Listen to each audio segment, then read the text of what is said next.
is your name? My name is Matthew Berliner. I play the conch shell and French horn in this piece. Okay.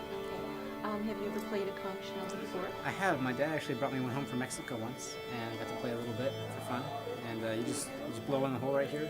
It's like a mouthpiece. Can you show us? It's like this. And you just hold like this, nice and simple, and it has a great big sound. So it's How really do you neat. get different pitches? You only really get one pitch. You can change it with your hand a little bit, but mostly you just get one kind of sweet spot in the vibration. So Is this the first time you've ever played horn in performance before?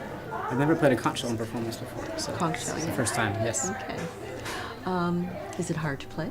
It's not actually too bad. Once you get it going, you just kind of keep blowing, and the air just kind of keeps it going. Are you aware of any other pieces that are written for conch shell?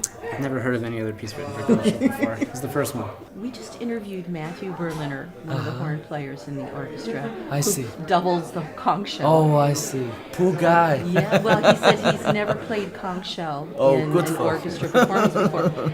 Are you aware of any other pieces that are scored for conch shell? Or is this a first? Well, I know John Cage used conch shell. Okay. Actually, that's the first time I heard it used. Okay. So, but in orchestra, I'm not sure. So I always like the sound of conch shell because growing up in Hainan Island is a over ocean boy thing to do, you know. So, but three together, which I used in this piece, creates this microtonal effect, but also has this. It's like one person call and everyone answer kind of effect. So I like it very much, and I think it works quite well blending in the orchestra. So. Tell me what the experience is like for you to hear your Oberlin Orchestra perform a piece that you wrote. I see. Well, you know, for me, it's a very special feeling, and I'm an OB. I went to Oberlin, and I know the level of Oberlin Orchestra well, and I know what they can do, and I put in a lot of stuff to challenge them. Although after so many years I left school, but I still have that belief in it. So when I hear them did this piece so beautifully and so forcefully, and I invested in the right writing, so I'm very happy and very proud for them. And because it's a dream come true for me, obviously, to have my music written for Oberlin Orchestra, where I feel like home. My name is Michael Roost. I am the ensemble librarian and operations manager at the Oberlin Conservatory. During this tour, we had a lot of prep work that went into this, and I was very involved in pretty much every aspect of it. On the production level, I had to prepare the music, put in bowings, and get the music to the students and such in a decent amount of time so they could practice their parts. And then also, I was also responsible for renting percussion, getting harps and basses to LA. It's something that I'm not all that familiar with, so it was a definite learning experience. But I think we've ended up with something successful. I'm very excited to be here in LA. I've never seen Walt Disney Concert Hall, and it's quite the spectacle. And the Colburn School has some beautiful facilities. So.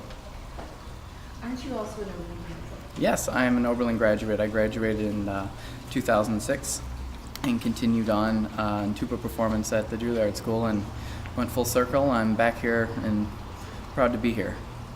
I understand that one of the instruments used in the Wang Ro piece, three of them actually, are conch shells. Did you have to acquire them? Yes, I did, and it was a funny experience. I actually own one. My grandfather passed one on to us, and there are a couple of percussionists that have some conch shells. They don't really know, or they weren't playable, that's for sure. They were a little jagged, so we had to sand them down a little bit so that you could play them, but we did acquire them, and I think it's a great effect in the piece. It's incredible. Where does one even begin to acquire a conch shell for performance purposes? Well, I had to look online and do some research. It took me, a nice evening of searching, quite a few websites, and I came up with a couple places, but I ended up finding all the conch shells, luckily, right here in Oberlin. Seriously? Yes, one of the percussionists owned one, another friend owned one, and I own one. So. There you go. Now, are no spares in case one drops and oops, breaks Yeah. into a million pieces. Yeah, and also we had to find about 7 slide whistles. So we'll have quite a few of those in the piece too. Did you get those at Gibson's? Or? No. The percussion studio had a few of them. I had a couple of them oddly up in the ensemble library. I never know what I'm going to find up there. But yeah, we had some slide whistles. Well, that brings me to another question. For the benefit of our viewers who don't know what an ensemble librarian does, what does an ensemble librarian do?